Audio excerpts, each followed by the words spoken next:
Day 13 in the journal Journey of Learning consists of configuring interface connections from the core switch to other parts of the network, such as access switches, routers, and the wireless controller.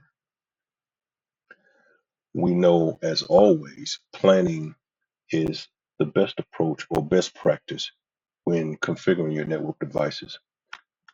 And so, thus, I've taken the liberty of scripting the configuration that I will be copying and pasting into the switch. Beginning with Fast Ethernet 1/0/1, we first set our description for the port. When you issue, say for instance, a show IP interface brief or show interface description, you want to be able to get a hint or clue as to what is this port designated to do. And so by always placing the description, this saves time whenever you're doing some troubleshooting, or perhaps you may need to review the configuration. This particular port is an SPI port uplink to ATL-RT01, so that is our first router in the network. SVI stands for Switch Virtual Interface. What is a Switch Virtual Interface? It is a switch port that does not behave like a layer 2 switch port, but behaves like a layer 3 port. And so then it routes traffic. So we issued a no switch port command in order to advise the port to not behave as a layer 2 port or as a switch port, but to behave as a layer 3 port. We then add an IP address to that port, and we already have our speed and duplex configured. The next interface we want to examine will be the Fast Ethernet 1/0/33. From the description, you can see that I'll be designating this particular port as a trunk port, and it is connected to ATL-WC01, which is our wireless controller. Do you see the naming convention here? ATL, which is Atlanta, RT router, ATL Atlanta WC wireless controller 0102. I'm sorry, 0101. This is a trunk port. So it is connected to this device as a trunk port. This is connected to this device as an SVI uplink. We have designated the encapsulation of the trunk port to be .1Q. Native VLAN will be VLAN 5. So any untagged traffic will be in native VLAN 5. We have also allowed the necessary VLANs we want to transverse the trunk. Only with the trunk port can we allow various VLANs to transverse. So we have 4.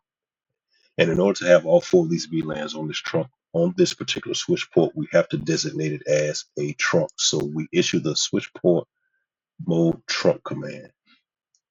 Speed and duplex has been preset, and we want to protect the network, protect this port from any vulnerabilities by issuing the spanning tree BPDU guard enable command. This will allow us to harden the network from any connections or any traffic that actually comes from a switch. So if someone was to connect a switch to this particular port and receive a BPDU, this command here would then shut down the port or restrict the port, depending on how you have it set up. I have it configured for shutdown as opposed to restrict. So this is another security measure, a way to harden our network. We don't want people introducing rogue equipment such as other switches, which could possibly cause a loop or even possibly overwrite or introduce things into our config that shouldn't be there. And so we protect it with this command. The next one we want to look at will be our interface Fast Ethernet 1/047. From the description, this is connected to ATL Atlanta SW which is switch access. So this is an access switch, and it's the first access switch, and it's designated as a trunk in the description. So we have added the necessary encapsulation, .1Q, changed the native VLAN to 888 so that we can control any untagged traffic.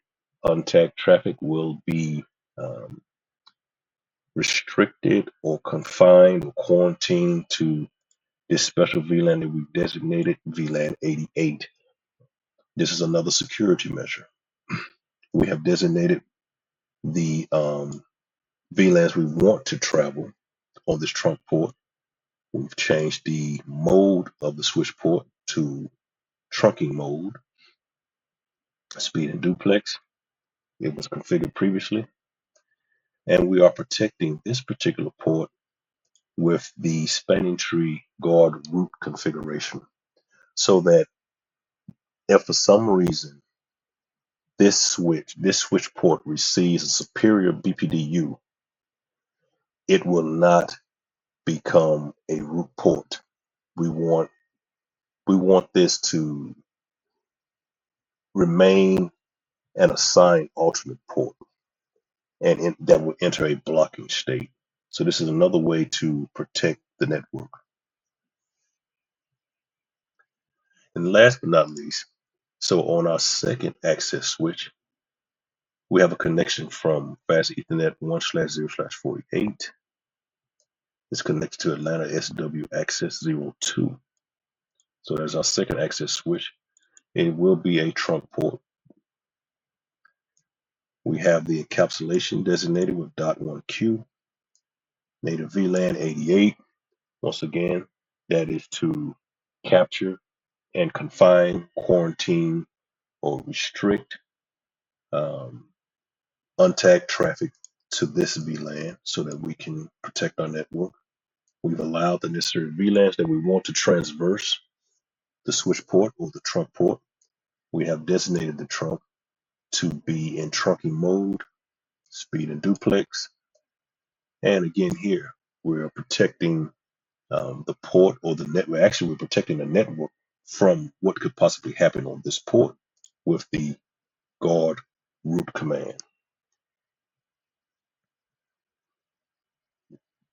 From there, what we see is a repetition of the same configuration as above, but there's one slight difference. This one is 2/0/1. This is 1/0/1. Description is for ATL RTO2, so the secondary router here, the primary router or the first router. So here's where that redundancy comes in. So we have a redundant connection so that if this router goes down, we have an alternate connection here. And this is repeated throughout. And so as we go to the next one, 1/0/33, 2/0/33, it is a redundant connection to our wireless controller. So in case something happens to one portion of the core switch, there is an alternate route, a back or let's say a backup, but this is actually redundancy. Work our way downward, 1/0/47. This is a trunk port to our 01 access switch. 2/0/47 is a redundant connection to our first access switch. So in case something happens here, on the first half of the core switch, we have a secondary connection. Remember that we always want to have redundancy, so that if something fails or something happens, we have an alternate. And last, 1/0/48, it is designated as a trunk port to our Atlanta switch access 02. We have a secondary connection here on 2/0/48. 1/0/48, connection from 2/0/48 to the same device, so that if this goes down, we have this, or vice versa. All about redundancy. So let's take our configuration and let's prepare to copy and paste it. Let's clear the screen first.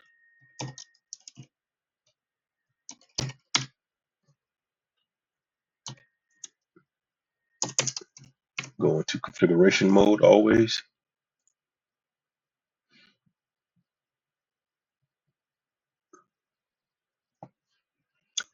And look here, we have one mistake here, 2/0/33. And you see that? Yeah. So that's why you actually want to always copy and paste a small portion at a time so that you can see things like that. Because a lot of times, if you copy and paste too much, it becomes hard to see, and you may miss it. You may not catch it when things like that happen. Let's move the screen up here and let's paste that again. All right.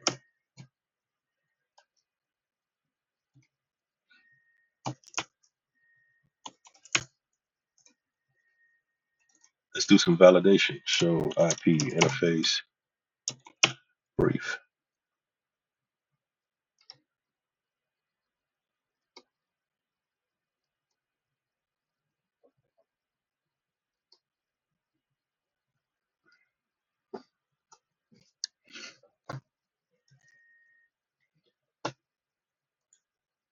And as you can see,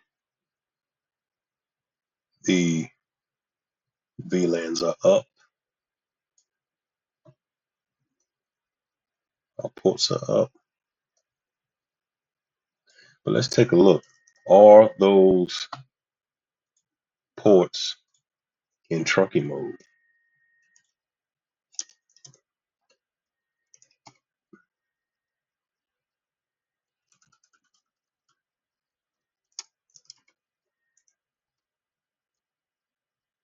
And what I want to show you here at this time, let's say for instance, if you can't remember all of the commands, and so you could actually show and enter a question mark and get a hint as to what your possible options are.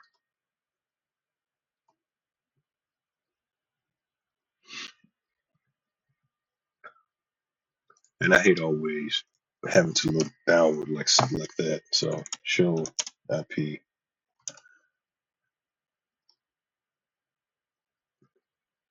And let's say we want to look at interfaces. So that gives you a hint. Okay, what are our choices here? And you can take a look, and if you don't see what you're looking for, you can easily just, let's just say, back out here, and then you try something a little different, and now you see what you want.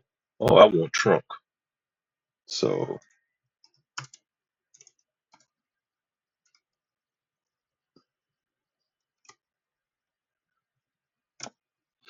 I always like to take some time to do things like this to demonstrate it.